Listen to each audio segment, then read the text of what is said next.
Em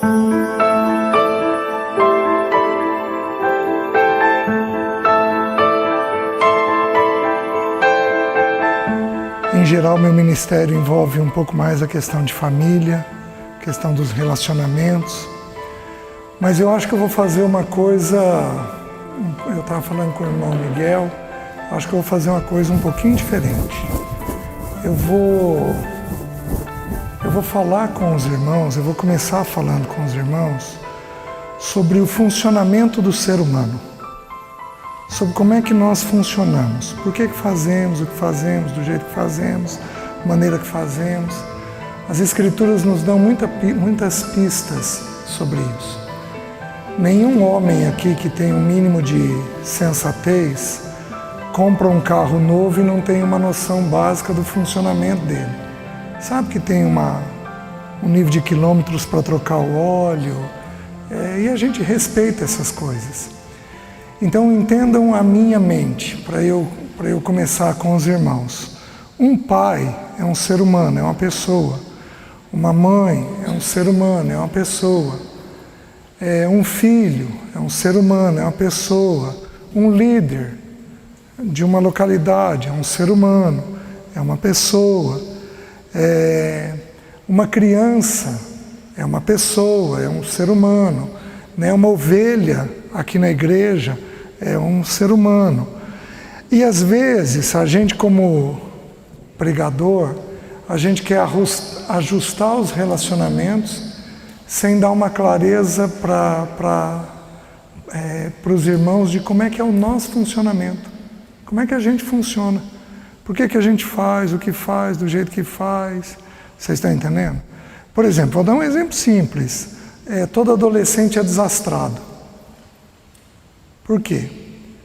Porque ele estica. E o cérebro leva meses para corrigir as novas medidas. Então, enquanto ele esticou em algumas poucas semanas, 2, 3 meses, o cérebro pode levar 1, 2 anos para se ajustar às novas medidas. Quanto pai não bronqueia com um filho adolescente porque ele apertou demais o irmão? Ele não tem noção. O cérebro não tem. Ele derrubou o copo na mesa de suco. Quantas vezes a gente reage mal por não ter uma noção adequada? Então, o que eu estou querendo fazer com os irmãos? Eu estou querendo estudar o básico para a gente iniciar. E aí, à medida que a gente evoluir, a gente então para e entra na questão do comportamento e do porquê a gente faz o que faz, como que a gente deve corrigir isso, a maneira de proceder, tudo bem? Então eu vou estudar com vocês, um estudo em Gênesis, está descrito aqui assim: no dia que o homem foi criado, segundo a sua espécie. O que eu quero estudar? Segundo a sua espécie. Eu quero dar uma olhadinha nisso com vocês, olhando nós, os seres humanos, tá bom? Abram, por favor, Gênesis, capítulo 1, versículo 11 e 12. Diz assim: e disse Deus: produz a terra relva, ervas que deem semente e árvores frutíferas, que deem frutos segundo a sua espécie, cuja semente esteja nele, sobre a terra, e assim se fez.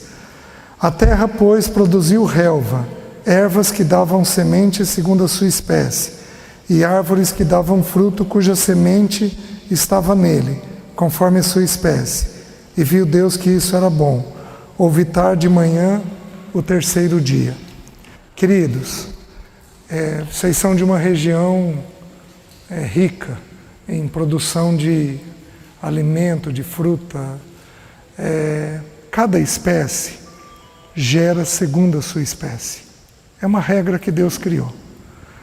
A genética pode melhorar algumas características, mas não pode mudar completamente a natureza. A genética não dá conta de fazer isso. Então, por exemplo, eles estão produzindo soja que tenha mais resistência à seca. Eles conseguem fazer isso, que produza um pouco menos, que tenha um pouco menos de necessidade de água. Isso é possível fazer. Mas você não pega uma semente de soja e faz ela produzir milho, porque não é segundo a espécie. Então, a primeira vez que eu me deparei com essa expressão foi num estudo teológico que um irmão muito querido estava dando, e eu nunca tinha me deparado com essa palavra. Tudo é uma questão de natureza. A natureza funciona assim. Quando você não sabe explicar o porquê que alguém faz do jeito que faz, o que você diz? O sujeito tem uma natureza difícil. Nós mesmos temos isso instalado dentro de nós. Então a Bíblia está mostrando que as plantas, elas funcionam segundo a sua espécie. E apesar de toda a mudança que tem, de todo o conhecimento que tem, você não tem possibilidade de transformar a natureza, a espécie que está dentro da pessoa. Questões comportamentais nós mexemos. Uma pessoa irritada pode deixar de ser, ainda que seja ímpio. Uma pessoa mal educada tem condições de ser bem educada, ainda que seja ímpio. Então o ser humano ele tem condições de trabalhar algumas características dentro dele, mas ele nunca vai deixar de ser um animal, um ser humano. Ele nunca vai deixar de ser o ser humano que ele é, né? Então nós temos que entender essa questão que Deus faz segundo a sua espécie, tá? Mas o texto avança. Quando você vai para o versículo 21, diz assim, nós passamos o 4º dia, aí no 5º dia, versículo 21 diz assim, criou, pois Deus, os grandes animais marinhos e todos os seres viventes que rastejam, os quais povoam as águas, segundo as suas espécies, e todas as aves segundo as suas espécies. E viu Deus que isso era bom. No 5º dia, Deus cria os peixes e as aves. Então, no 5º dia, nós não temos os animais criados no 5º dia. Os animais foram criados com o ser humano no 6º dia. No 5º dia foi criado os peixes e as aves, segundo a sua espécie. Um corvo faz o que um corvo faz. Ele não vai ser um gavião nunca. Uma lagartixa não vai virar jacaré. Apesar de ter o mesmo jeitinho. Você está entendendo? Na nossa região a gente brinca às vezes, quem nasceu para ser lagartixa não vai ser jacaré nunca. Por quê? Porque não é da mesma espécie. Então Deus criou dessa maneira. Então Deus criou a fêmea, criou o macho, criou cada pássaro de uma forma, com uma finalidade, para uma coisa. Então assim, Deus faz tudo pensado. Em tudo Deus tem propósito, nada é à toa. E a primeira coisa então que o texto bíblico está nos ensinando é que é segundo a sua espécie. Pois bem, mas no 6º dia, quando eu e você fomos criados, ali na figura de Adão e Eva, é repetida a mesma coisa. Diz assim, versículo 24. E disse também Deus, produz a terra seres viventes conforme a sua espécie, animais domésticos, répteis e animais selváticos, segundo a sua espécie. E assim se fez. E fez Deus os animais selváticos segundo a sua espécie, e os animais domésticos conforme a sua espécie, e todos os répteis da terra conforme a sua espécie. E viu Deus que isso era bom. Também disse Deus, façamos o homem à nossa imagem conforme a nossa semelhança. tenha ele domínio sobre os peixes do mar, as aves do céu, sobre os animais domésticos, sobre toda a terra e sobre todos os répteis que rastejam pela terra. Criou Deus, pois, o homem à sua imagem. A imagem de Deus o criou. Homem e mulher os criou. Queridos, no sexto dia, quando nós fomos criados segundo a sua espécie. Não, os teólogos, quando eles estudam essa porção, eles dizem o seguinte: como nós fomos criados no mesmo dia que os animais, o que nos torna a imagem e a semelhança de Deus é a consciência e a moralidade. Então nós temos consciência de certo e de errado. Então nós não fazemos coisas estúpidas ou graves. Então, por exemplo, um leão pode matar os filhotes de um outro leão, sem peso nenhum. Ele está fazendo aquilo para preservar a espécie dele, a raça dele, a descendência dele. Ele está fazendo isso com essa finalidade. O ser humano, ele nasceu com uma consciência. 1 Coríntios nos ensina que Deus deu para todo ser humano uma consciência de certo e de errado. Como é que Deus vai julgar os índios do Brasil quando o Brasil não tinha sido descoberto? Eles não ouviram falar de Cristo. Como é que Deus vai fazer para julgá-los?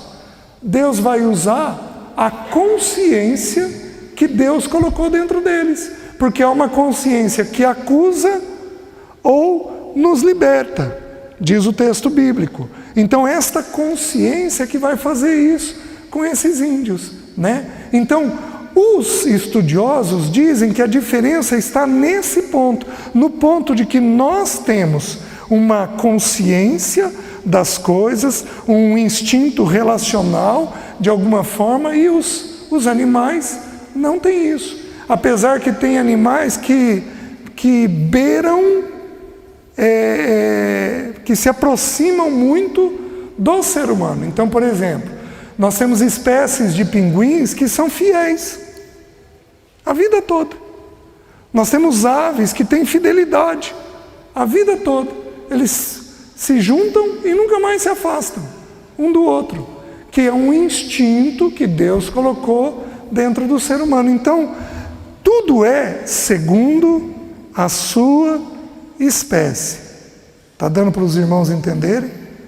Então, nós temos que compreender que quando fazemos o que fazemos, não é apenas uma questão comportamental. Tem coisa dentro de nós que está encalacrado na natureza, mas encalacrado. Abram, por favor, nós já vamos voltar para Gênesis, mas abram, por favor, em 2 Pedro,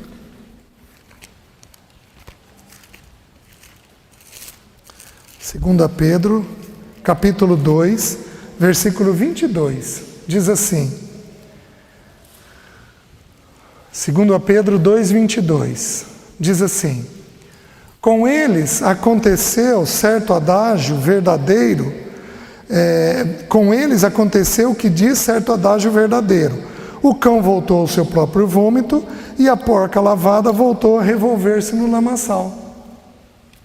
Então o texto está dizendo que o porco voltou para o vômito, o cão voltou para o vômito e o porco voltou para o lamaçal. Queridos, pensa comigo, por que um porco vai para o lamaçal? Por que o porco não volta ao vômito? Ele é porco. A gente não ia estranhar. Mas por que ele não faz isso? Porque não é da natureza. Por que um cão late? Você vai falar, porque ele está inseguro, porque ele está alertando. Não, ele late porque porque é da natureza. Por que ele não vai grunhir como o porco faz?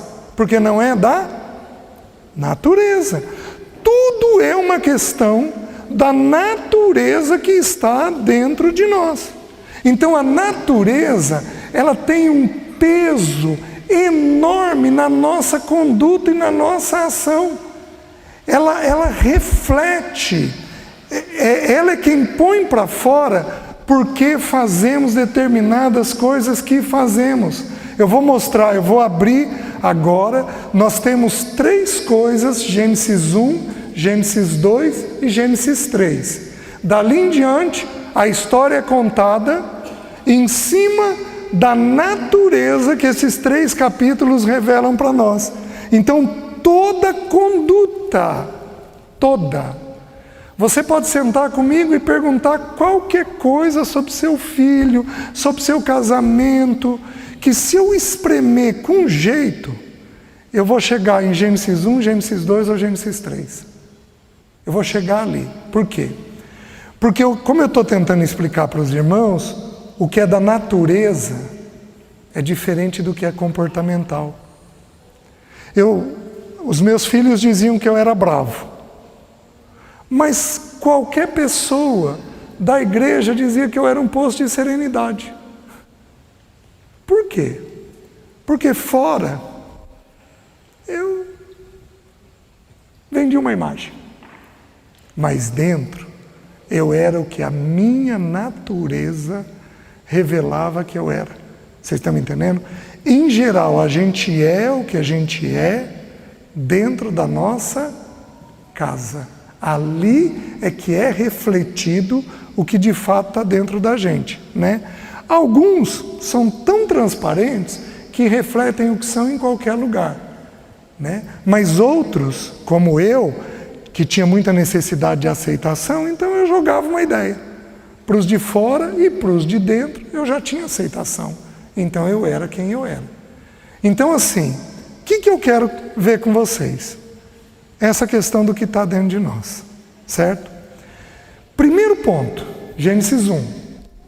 Gênesis 1, 26. O texto bíblico diz assim: volta lá, Gênesis 1, 26, por favor. Façamos o homem conforme a nossa imagem, segundo a nossa semelhança. Domine ele sobre os peixes, os animais e as aves dos céus. Tá? Então, façamos o homem conforme a nossa imagem, segundo a nossa semelhança. O ser humano retrata quem Deus é. Mas ele retrata em quê? Como eu falei para os irmãos, os teólogos vão dizer que retrata na moralidade e na consciência. Mas, meus queridos, eu vou dar uma aprofundada no texto. Tá? Os teólogos estão certos no que eles estão dizendo. Mas eu vou olhar o texto de uma perspectiva relacional, de funcionamento do ser humano. O texto bíblico diz assim: façamos. Quantos estão fazendo, se está no plural? Deus Pai, Deus Filho e Deus Espírito. Primeira coisa que o ser humano retrata a Deus: o ser humano foi criado para relacionamento. O ser humano foi criado para relacionamento. Primeiro com Deus, depois uns com os outros. Está na nossa natureza. Sem o pecado, seria tudo perfeito. Mas com o pecado, vocês querem ver como é que fica? Vem aqui um pouquinho. Você está aqui perto, irmão. O pecado distorceu a gente. Então, com o pecado, meu irmão, mas que saudade! Ai, que bom te ver, como eu te amo, que saudade! Exagerado. Obrigado. Aliás, mas tem gente que vira e diz, digamos que eu vou dar um abraço. Tudo bem? Tudo bem. Por que um é assim e o outro é assim? Porque o pecado distorceu essa perna do relacionamento dentro de nós. O pecado estragou o que seria perfeito e santo. Nascemos estragados. Por isso que tem criança que te cumprimenta assim, quando te cumprimenta, e aí fecha e não dá conta. E já tem outras que vêm, que correm, que abraçam, e se brincar chama de papai ou mamãe. Vocês estão entendendo? Por que isso dentro de nós? Porque, em primeiro lugar, fomos criados para relacionamento. Então imagina que o César, quem o César é, a identidade do César é construída em cima de duas pernas. A primeira nós já levantamos, façamos. Está dentro da nossa natureza o relacionamento. Você está entendendo? O autismo, que é uma coisa bem falada hoje. Então o autista em geral não cruza o olhar, se for um autismo grave. Ele não vai nem cruzar o olhar. Ele não dá conta de toque, de abraço, ele não consegue fazer isso daí. Isso daí é um caso extremo do que o pecado fez. Quer dizer que é uma questão pecaminosa do autista? Claro que não. Isso, em geral, está ligado ao funcionamento do cérebro. Não tem nada de pecaminoso nisso daqui. Há alguma coisa, não se sabe se é exógena, endógena, se é de dentro, se é de fora, não se sabe o porquê que é, mas o ser humano nasce com essa dificuldade. Tem algumas crianças que têm fobia social. Não conseguem sair do quarto, não conseguem fazer coisas, não conseguem cumprimentar pessoas, ficam enterradas nos jogos o tempo inteiro, virou uma praga isso hoje. Por quê? Porque esta perna está refletindo esse problema. Os irmãos estão me entendendo? Queridos, o que eu estou falando é altamente espiritual. Porque quando a gente para e olha Jesus, Jesus tinha uma perfeição nessas duas pernas. Então a primeira perna, a perna do relacionamento, segundo a sua espécie, todo ser humano foi criado para se relacionar, mas o pecado fez a gente nascer de alguma forma estragado nisso, tá? Segunda perna, o texto bíblico diz assim: domine ele sobre os peixes, os animais e as aves. Segunda perna, trabalho. Todo ser humano foi criado para o trabalho, goste ou não. Todo ser humano foi criado para o trabalho. Então todo ser humano tem que ter um sentido nessa vida. Ou eu faço isso daqui bem feito, eu gosto de fazer isso, eu ajudo tal pessoa, tal empresa, à medida que eu faço isso daqui. Então esta é a segunda perna que está dentro da nossa natureza. Alguns nascem com a perna do trabalho ligada à preguiça. Essa é a pergunta que vale $1 milhão. Se alguém souber como trabalhar um preguiçoso depois dos 30 anos, eu tô querendo saber, viu? Depois dos 30, porque antes é possível, né? É igual o insensato, como corrigir depois dos 30 anos, porque parece que calcifica dentro da pessoa. Então, essas duas pernas estão dentro de todo ser humano. A perna do relacionamento dá uma coisa chamada segurança. A perna do trabalho dá uma coisa chamada significado. Então eu tenho um sentido nessa vida, um significado nessa vida, à medida que eu vou me descobrindo como trabalhador. Qual é a prova bíblica do que eu estou falando para vocês? Deixa eu dar alguns textos que provam para vocês o que eu estou falando. Mesmo em Gênesis, você discorre no texto, você vai chegar ali pelo versículo 20, 21, o Senhor vira para Adão e Eva e diz assim: dominem a terra e comam do melhor dela. Tinha trabalho em Gênesis 1? Tinha. Não tinha cardos e abrolhos, mas tinha trabalho. Eles tinham que governar a terra. Ou vocês acham que eles iam fazer isso daqui e o fruto ia estar na mão dele e ele ia comer?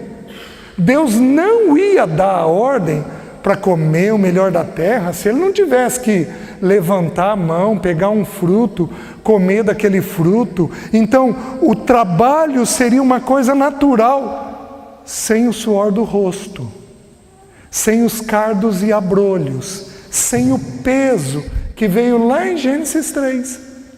Então, você quer ver uma outra prova bíblica? Jesus era filho. Relacionamento.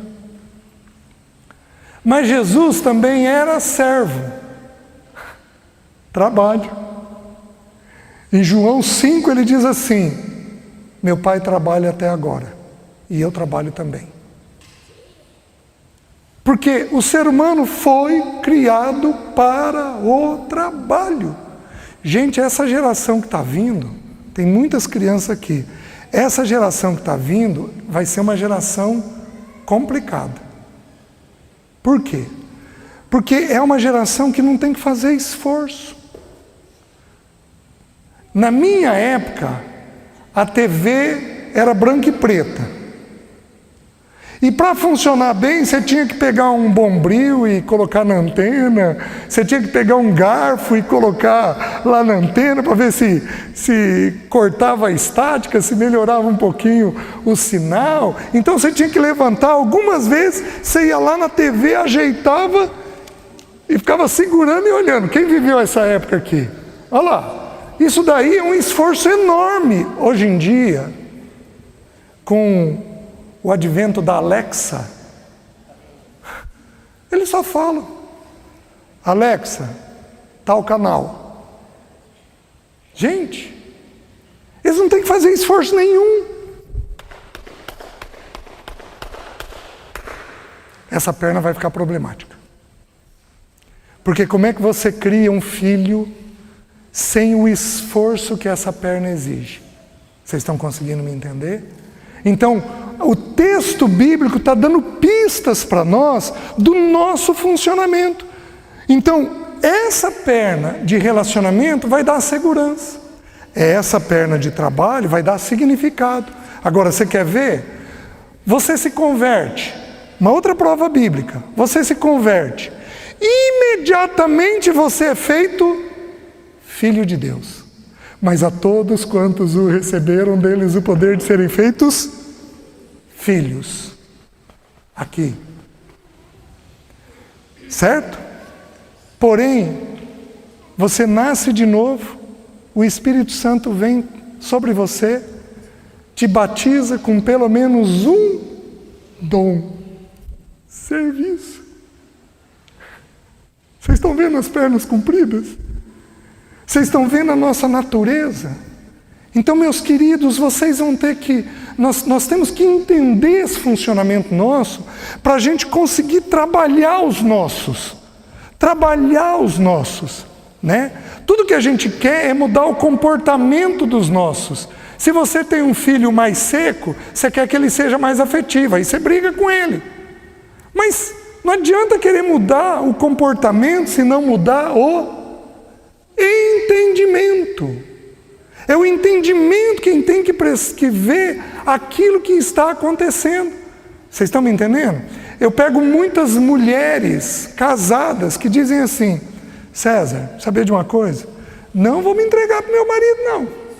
Entregar não sexualmente, entregar afetivamente. Não vou não. Mas querida, é um princípio bíblico. César, sabe por quê? E se ele me deixar? E se ele me trair? E se ele me abandonar? Então, para não ter o risco da dor, fazem o quê? Não vivem essa perna do relacionamento. Vocês estão me entendendo? Então, qualquer uma das duas pernas pode ser um problema. Então, tem gente que é extremamente trabalhador e é um saci. Não tem a perna do relacionamento. Tem gente que é extremamente relacional, mas não tem a perna do trabalho. Tem gente que tem as duas pernas mirradas. Ele faz um esforço em tudo. Vocês estão me entendendo? Por quê? Porque nós não sabemos, está ligado à natureza que nós nascemos, ao jeitinho que a gente nasceu, e está ligado ao comportamento que a casa dá para nós. Então, às vezes, a casa melhora ou a casa piora a gente. Vocês estão conseguindo me entender? Só que agora nós estamos entendendo essa realidade. Opa, peraí, eu tenho um problema aqui. Gente, quando a gente explica isso nos aconselhamentos na igreja, Quando você explica essas duas pernas, mas faz tanto sentido. Mas faz tanto sentido, mas tanto sentido. E aí as pessoas começam a ver e ver o que elas precisam corrigir. Tem algo ainda importante no texto. O texto bíblico diz assim: o que vem primeiro, o façamos ou o domine? Qual a primeira perna? Relacionamento. Então prestem atenção. Esse daqui seria um desenvolvimento normal. Eu me relaciono e eu trabalho visando o relacionamento. Eu me relaciono e eu trabalho visando o relacionamento. Isso é uma coisa normal. Alguns de nós colocam o trabalho na frente do relacionamento. E aí o crescimento é lento. Ele até ocorre, mas ele ocorre de uma forma lenta. Vocês estão me entendendo? Quantas mulheres aqui não pedem para o marido trabalhar um pouquinho menos? Não levantem a mão. Ainda. Quem sabe amanhã a gente começa a levantar um pouco mais a mão, né? O trabalho, com o pecado, com o advento do pecado, o trabalho em excesso, ele é o vazio de Eclesiastes. Vaidade de vaidade. Tudo é vaidade. Mas o trabalho, quando visa pessoas, relacionamento, aí é diferente. Então aí ele tem um sentido, porque a única coisa que é eterna nesta terra é gente. Pensa comigo, gente. Isso daqui vai pegar fogo. Meus irmãos, por que Deus está queimando a Europa? Por que vocês acham que Deus está queimando a Europa? Por que Deus queimou o Pantanal? Por que está queimando a Amazônia? É os homens que estão fazendo, é o governo, é a política. Gente, Deus não faz nada à toa, nunca uma folha sem que ele permita. Imagina se uma floresta vai incendiar sem a permissão dele. Por quê? Porque ele está dizendo para o ser humano que agora ele vai encerrar tudo em fogo. Os elementos abrasados se desfarão, diz Pedro. Então ele está mandando um recado para crentes e ímpios. Por que vocês acham que está esquentando? A gente desmatou demais. Gente, está esquentando porque ele determinou que vai terminar tudo em fogo. Não dá para pegar fogo se não esquentar. Vai esquentar e vai pegar fogo, porque esse é o fim de todas as coisas. É assim que Deus determinou que seria. Então nós temos que entender que Ele está comunicando para nós pararmos e olharmos para dentro de nós o sentido disso daqui. Vocês estão entendendo? Pronto, falei essa primeira natureza. Mas agora eu preciso trabalhar um pouquinho mais com vocês a respeito disso daqui, tá? Mas essa é a primeira natureza que temos. Por que Deus criou Adão e Eva? Para a sua própria glória. Qual é o propósito do Senhor? Porque Deus não tinha necessidade de nada. Então o irmão Stephen, que faleceu agora há uns 2, 3 meses aí talvez, o irmão Stephen, ele diz algo curioso. Ele estuda 1 Coríntios e ele estuda aquele versículo de 1 Coríntios 1:9, quando diz assim: fiel é Deus, o qual fostes chamados à comunhão de seu Filho Jesus Cristo, nosso Senhor. E ele estuda esse versículo e ele diz o que eu vou falar agora para os irmãos. Ele diz o seguinte, que na eternidade, Pai, Filho e Espírito estavam reunidos e falaram assim entre si: vamos colocar um quarto elemento nessa comunhão? Mas vamos. Vamos colocar um quarto elemento para ele ter a mesma comunhão que nós temos entre nós? Vamos, que é a glória dele, transmitir para esse quarto elemento a glória dele. Vamos. Mas a palavra comunhão significa ter algo em comum. Então, o homem e a mulher precisariam ter algo em comum. O que a Trindade tinha que o ser humano não tinha? Ele foi criado à imagem e à semelhança, façamos, domine. Mas o que faltava para ele poder participar daquela bendita comunhão? Faltava a vida. Por isso Deus plantou no Éden a árvore da... Quem é a árvore da vida? A própria pessoa do Senhor Jesus. Existem 3 palavras para a vida na Bíblia: psique, bios, psique de onde vem psicologia, é traduzido por psique, bios de onde vem biologia, o estudo das coisas naturais, e a outra palavra é zoe, que significa vida de Deus. Então faltava para Adão e Eva a zoe de Deus. O que Deus fez? Plantou a árvore no meio do jardim. E Deus não queria que Adão e Eva fossem obrigados a comer. Por isso ele deu uma ordem: de toda árvore você pode comer, mas da árvore do conhecimento do bem e do mal, que está no meio do jardim, dessa não comereis, porque no dia que você comer você vai morrer. Então Deus autorizou, só que o homem não comeu, comeu da árvore do conhecimento do bem e do mal. Então o homem precisava ter comido para dentro de si vida. Se ele tivesse comido vida, ele seria pertencente a essa comunhão. Guarda essa palavra. O ser humano foi criado para pertencer. O ser humano foi criado para pertencer. Está na natureza do ser humano. Ele foi criado para ser de alguém. Porque quando aprouve a Deus criá-lo, Deus o criou para si mesmo. Está fazendo sentido? Então, o instinto natural dentro de nós é pertencermos a alguém, é sermos de alguém. Esse é um instinto natural. O IBGE, há cerca de 12 anos atrás, estudou as torcidas de futebol no país. Aqui em Rondônia tem torcida, mais ou menos, não é muito de... Mas se eu levantar aqui os são paulinos, os corintianos, os flamenguistas, vai sobrar, né? Vai ter gente aí, né, irmão?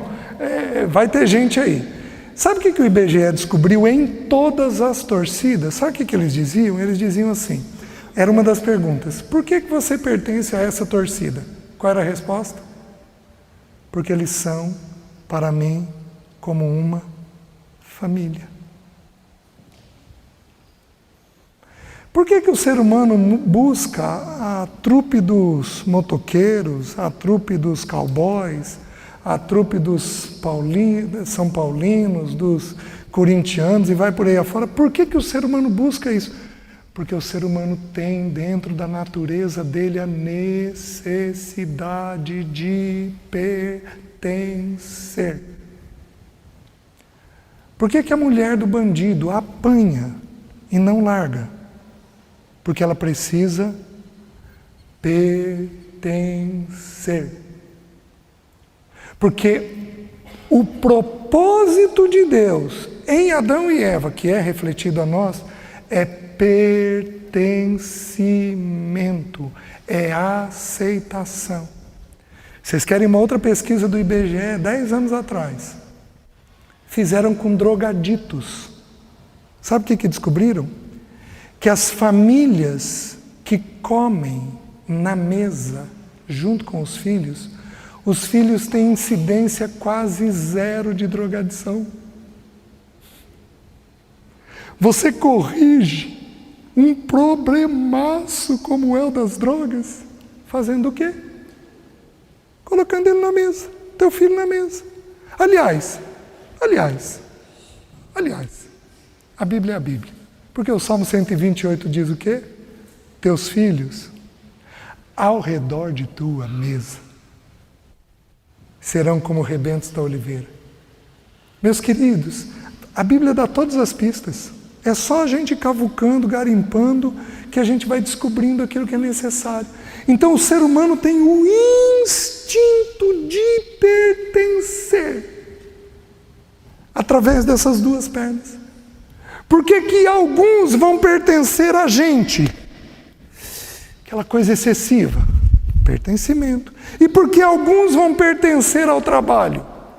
Porque busca pertencimento através do quê? Do trabalho.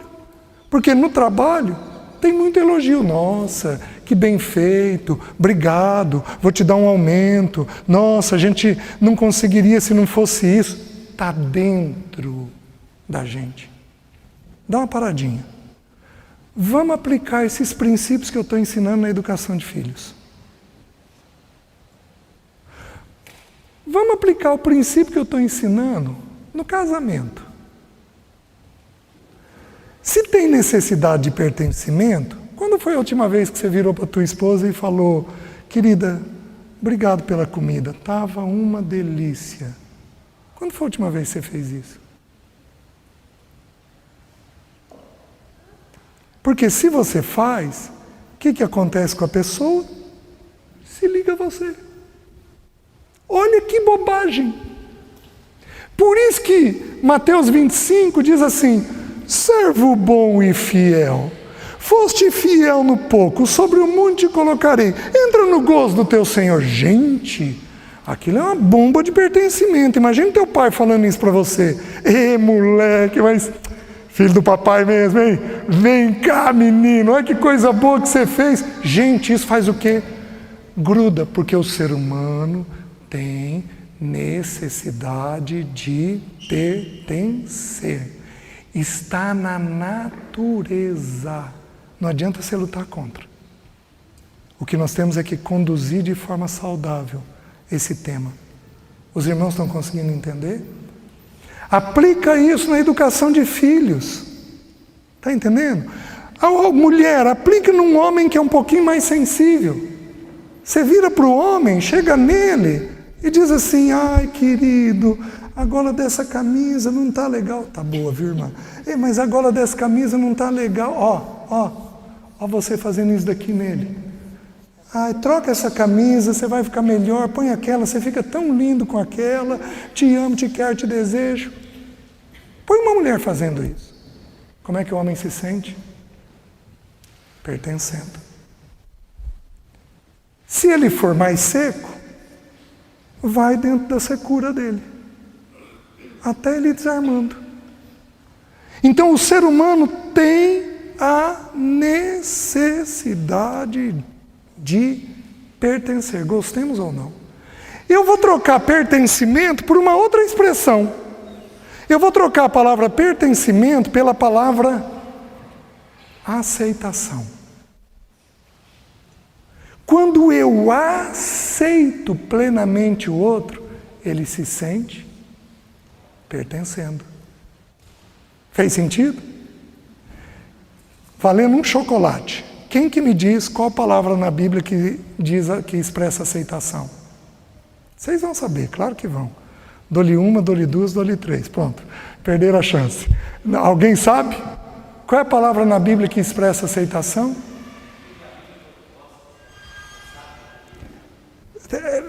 Mas eu queria uma palavra só. Não. Sabe qual é a palavra? Graça. Sabe o que graça significa? Aceitação. Literalmente. Graça significa aceitação. Se a gente tiver tempo, nós vamos estudar um pouquinho essa palavra para os irmãos entenderem isso. Então, quando eu dou para os meus graça, eles fazem o quê? Unem. Mas se você não der graça, se você não der pertencimento, não der aceitação, gente, não tem jeito. Não tem o que fazer. Os irmãos estão conseguindo entender? Aceitação, pertencimento, perna do trabalho, perna do desempenho, tá?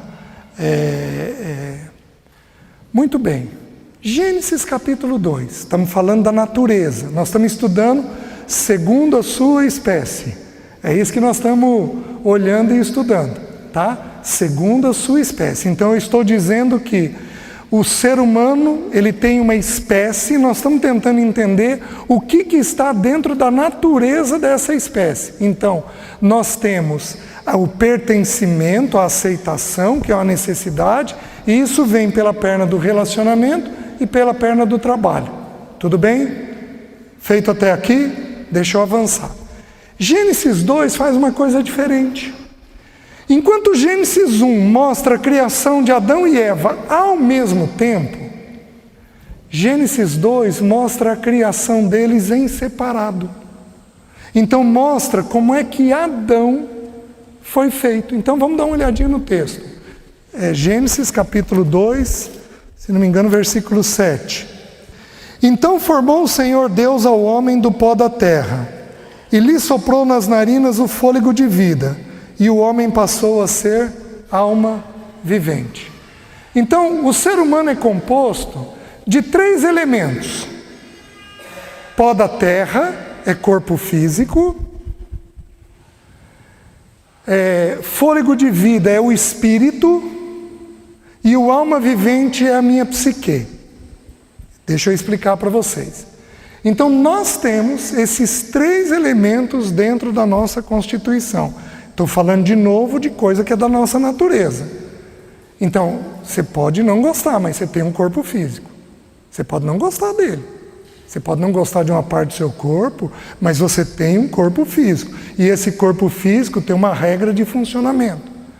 Você tem um espírito, que é a parte que toca a Deus, e você tem uma alma dentro de você. Tudo bem? Deixa eu olhar esses 3 um pouquinho em separado. 1 Tessalonicenses, não abram, 1 Tessalonicenses 5:23 diz assim: e o vosso espírito, alma e corpo sejam conservados íntegros e irrepreensíveis até a vinda de nosso Senhor Jesus Cristo. Então, as 3 partes precisam ser santificadas, conservadas íntegras e irrepreensíveis até a vinda do Senhor. A parte física é fácil de ver. Por quê? Qual é o nome da irmã? Camille. Eu estou olhando a Camille. Quem a Camille é? É o corpo dela. Esse daqui, essa daqui é a Camille. Então eu identifico a Camille pelo corpo físico da Camille. Eu sei que é ela. Então na hora que eu ver ela amanhã, a Camille chegou. Aquela é a Camille. Eu sei identificar pela parte física. Porém a Camille tem um jeitinho de ser, que às vezes é bom, às vezes é ruim. Quem é a Camille? O corpo físico eu sei, mas quem é a Camille? A Camille é o que ela pensa, a emoção que ela tem e o que ela faz. Pensamento, emoção e vontade. Os irmãos lembram disso dos estudos? Todos vocês já ouviram? Quem nunca ouviu isso? Levanta a mão. Todos os irmãos já ouviram. Então, o funcionamento nosso é pensamento, emoção e vontade. Quem teve raiva essa semana? Levanta a mão. Levanta alto. Olha lá. Nossa, dá isso em Rondônia? Achei que era só para as bandas de baixo. Por que tem raiva? Raiva é uma emoção. Essa emoção deriva de algum pensamento. Então, nós temos emoções, raiva, medo, tristeza, angústia, ansiedade, tudo isso é emoção. Habita aqui na emoção da Camille. Mas o que faz essas emoções virem para fora? O que a Camille pensa. Dependendo do jeito que ela pensar, ela vai sentir. Então, por exemplo, eu vou falar da perda de alguém. Um irmão da igreja morreu. Como é que ela vai estar amanhã? Triste. Porque o pensamento é morte, o sentimento decorrente daquilo é tristeza. Então você precisa entender que quando o seu filho está agitado, quem aqui tem criança agitada? Levanta a mão. Quando o seu filho está agitado, a agitação habita na emoção. Tem alguma coisa rolando dentro da emoção dela. E essa coisa tem que ser despertada onde? Pelo pensamento. Então a gente vira e diz o quê? Para, moleque. Para, moleque. Eu já te disse que é para parar. Mas não vai ter jeito. Vou contar até 3. 1, 2. Olha o olharzinho dele para mim. 2 e 1. 2 e 2. Torcendo para ver se ele não faz nada, né? Para você não ter que disciplinar ele. E aí você pega, vai lá, disciplina e não corrige.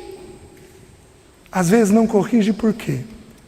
Porque a mente está estimulada de tal forma que a emoção está agitada. E o corpinho só está revelando o que está ocorrendo lá dentro. Então, se nós não entendermos a maneira pela qual nós funcionamos, nós não somos cooperadores com o Espírito Santo de Deus. Faz sentido? Nós precisamos ser cooperadores com o Espírito Santo de Deus. E o Espírito Santo respeita a maneira pela qual é a nossa natureza, a maneira pela qual nós funcionamos. Vocês estão me entendendo? Então a Camille vai ter o pensamento, a emoção e a vontade. Se ela for mais afetiva, ela toma decisão pela emoção. Se ela for mais seca, ela toma decisão pela mente. Então uma pessoa mais objetiva, ela toma decisão pelo racional dela. Se é uma pessoa mais emotiva, toma decisão baseada na emoção dela. Vocês estão conseguindo me entender? Mas se tudo começa na mente, o que alimenta a mente? Os 5 sentidos. Visão, audição, tato, paladar e olfato. Os 5 sentidos jogam informação para a mente da pessoa. E essa informação vai ser traduzida numa emoção e depois numa conduta. Vocês estão me entendendo? Mas, meus queridos, como é que nós fazemos com uma criança de 5 anos com um celular na mão? Qual é o nível de estímulo que ele tem? Você joga o mundo na cabeça dele. Aliás, eu só estou com o celular. Gente, eu quase não uso. Eu sou liberto. Mas estava no meu bolso. É porque eu tenho um aplicativo com os originais.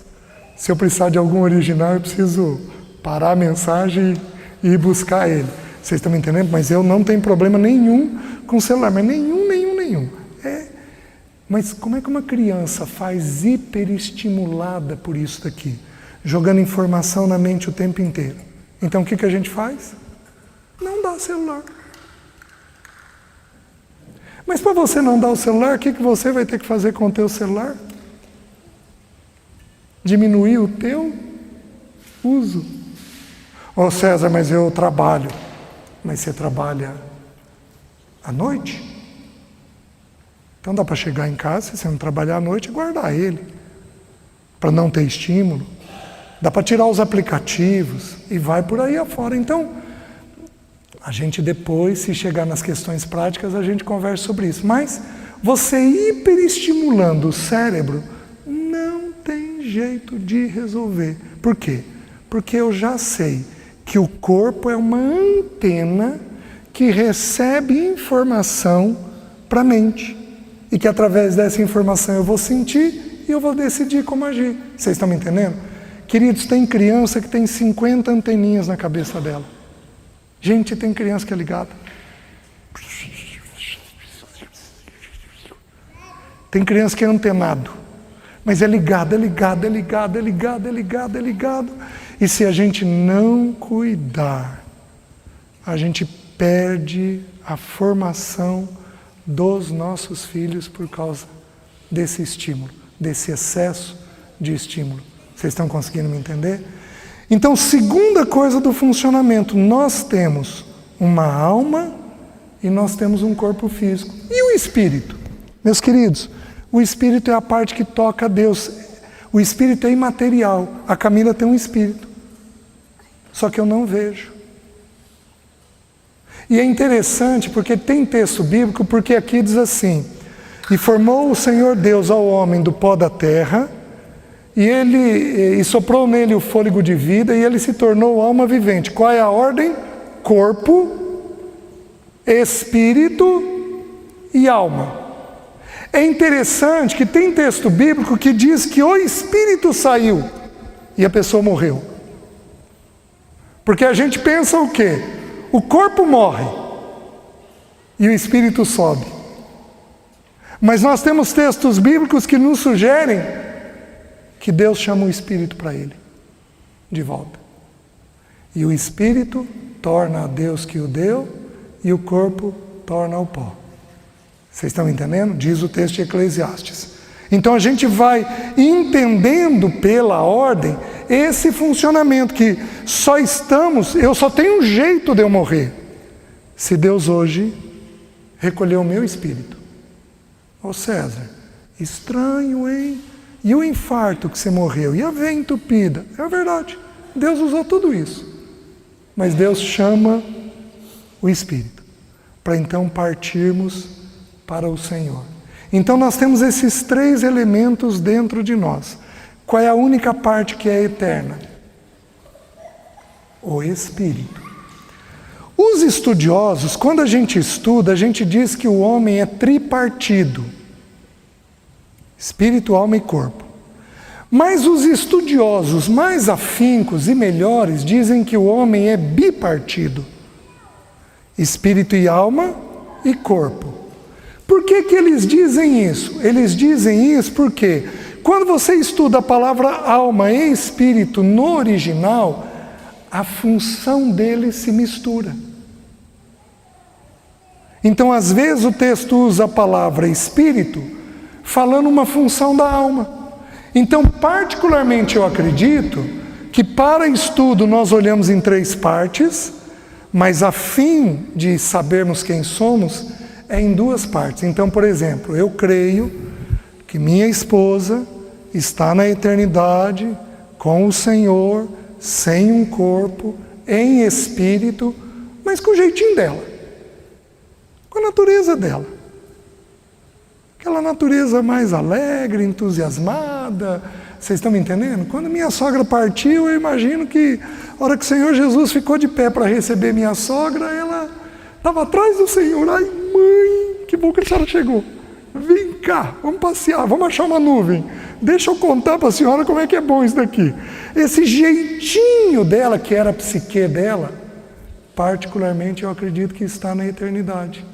Agora, sem pecado, santo, de um jeito correto. Vocês estão me entendendo? Então, segunda natureza que nós temos que entender dentro de nós.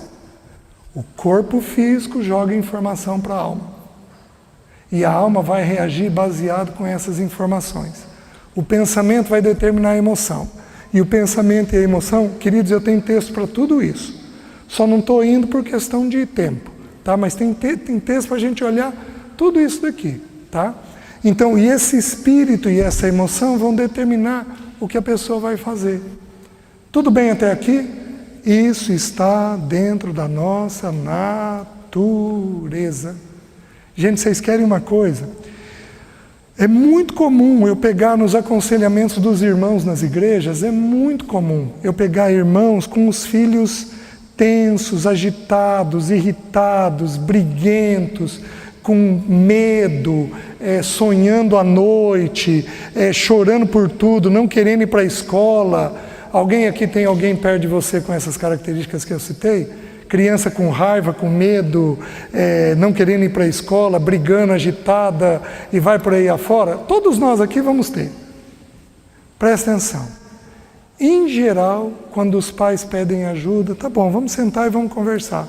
A gente conversa e diz o seguinte: vamos fazer o seguinte, para saber se tem alguma coisa ou não, aumenta o pertencimento. Aumenta a aceitação da criança. Você vai tirar de 10 a 15 dias.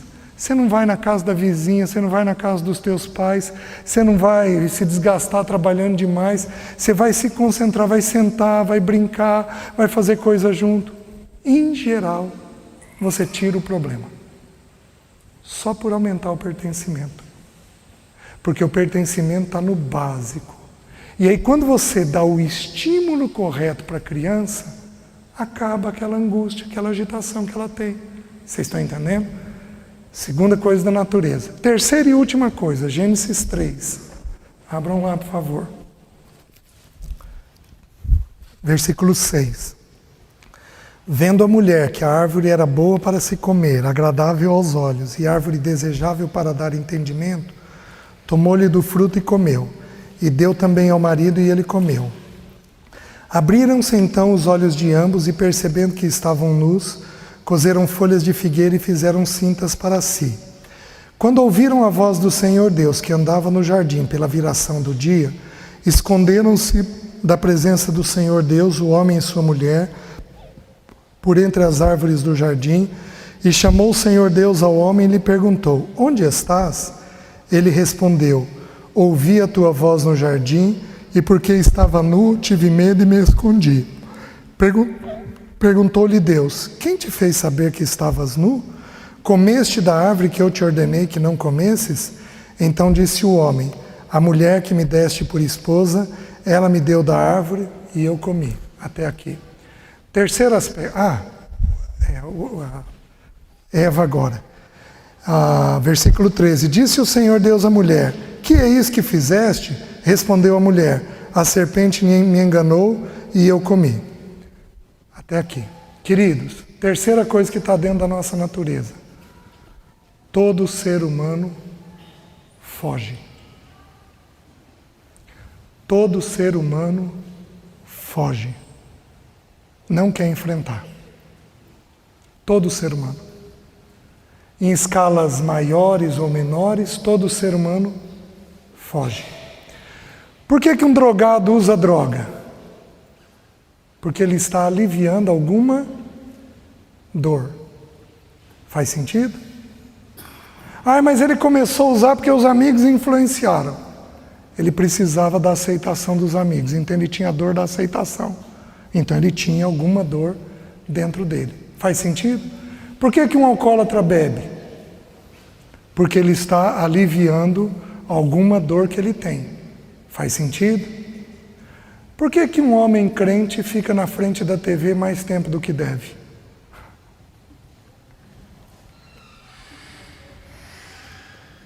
Por quê? Por que um homem crente explode quando a mulher chama ele para uma conversa mais profunda? Por quê? Porque ele está fugindo. Por que um homem pode trabalhar demais? Porque, gente, tem fuga problemática, mas tem fuga boa.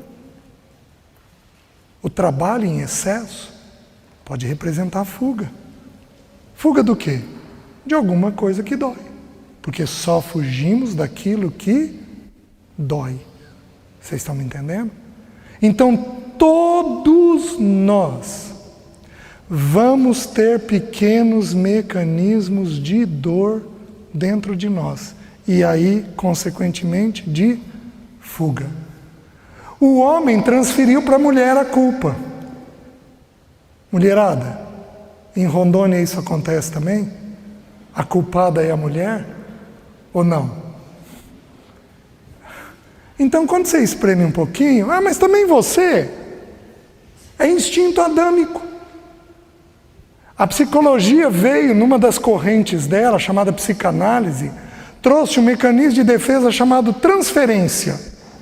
Então, se a Camila falar algo para mim, eu vou pegar e vou falar para o Ivan desse algo. Você está me entendendo? Eu vou transferir para outra pessoa aquilo que é meu. Por que fazemos isso? Fazemos isso porque nós temos uma tendência de fugir das nossas dores. Vocês estão me entendendo? Adão foi tão hábil que ele transferiu para duas pessoas na mesma frase: a mulher que o Senhor me deu. Porque em última instância, de quem era a culpa? Quais os mecanismos de fuga mais comuns? A mulher, no homem e na mulher.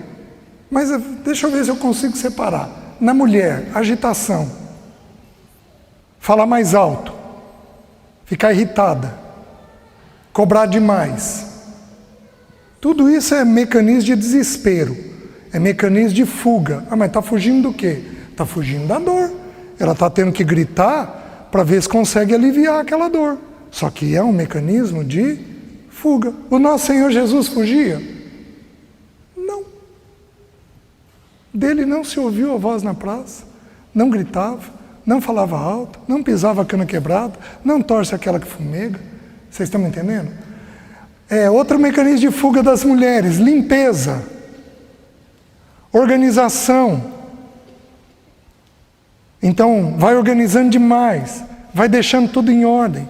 Outro mecanismo de fuga das mulheres: distância, evita contato, evita proximidade. É muito comum em mulher ter isso, para evitar alguma dor. São os mecanismos que todos nós desenvolvemos para aliviar as dores que nós temos.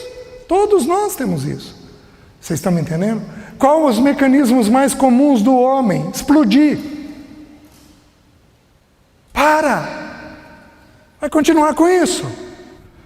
Porque a hora que você explode, você assusta, e aí parece que tudo fica resolvido, né? Está todo mundo assustado, todo mundo diminui o tom. É um mecanismo de fuga, né? Essa onda que nós vivemos aí, de homens agredindo mulheres, é por quê? Porque os homens são tão doloridos hoje, são tão sensíveis, tão mal resolvidos, que não suportam um mínimo de desprezo. Ah, não é minha, não vai ser de mais ninguém. Vai morrer hoje. Vocês estão entendendo? É um mecanismo de fuga, numa coisa excessiva dessa. Outro mecanismo de fuga de homem: hobby, lazer, carro, pescaria. Vocês estão numa região disso, futebol. Outro mecanismo comum de fuga de homem é trabalho, trabalhar mais do que deve, né? Alguns homens são avarentos, tem um mecanismo de fuga pela avareza. Pode faltar. Não, a gente tem que tenta vender uma ideia, a gente tem que ser prudente, vamos guardar. Mas faz isso em excesso. Meus queridos, tudo isso é mecanismo de fuga. Vocês querem ver um mecanismo comum? Mas aí, estou quase encerrando, então eu vou perguntar. Tá? Quem aqui criticou alguém esse ano? Olha como é que eu estou sendo bom. Levanta alta a mão. Gente, em Rondônia tem disso? Então, é verdade, irmão. Não é a transferência não, né? Tem muito paranaense aqui. Sabe o que é a crítica? Você decore Romanos 2:1. Portanto, és indesculpável quando julgas a quem quer que sejas, porque no que julgas a outro, a ti mesmo te condenas, pois praticas as próprias coisas que condenas. Criticamos o que está dentro de nós. Então o que a gente faz? Como dói em mim, eu vou falar da Camille. Né? Aí eu vou falar mal dela. Eu acho que não deve, né? Mas eu posso fazer. Então, a gente tem esse mecanismo. Os irmãos estão entendendo? Isso é instintivo. Se não corrigirmos desde cedo, se não ensinarmos a lidar desde cedo, é difícil corrigir na juventude ou mais tarde. Os irmãos estão entendendo? Então nós estamos dando aqui um perfil de como é o ser humano, da natureza nossa, para amanhã a gente avançar nas condutas que a gente tem que ter. Amém? Vamos orar? Senhor, obrigado pelo Teu amor e pela Tua graça. Obrigado pela Tua palavra, que é uma lâmpada, é uma luz para podermos andar. Senhor, nos ajuda. Nos ajuda. Temos tanto esse instinto em nós, essa natureza pecaminosa. Nos ensina a lidar com tudo isso, para que o Teu bom nome seja glorificado. Purifica os irmãos individualmente. Purifica os casamentos. E, Senhor, preserva os nossos filhos. Faz isso, eu oro, em nome de Jesus. Amém. Amém, irmãos. Deus abençoe.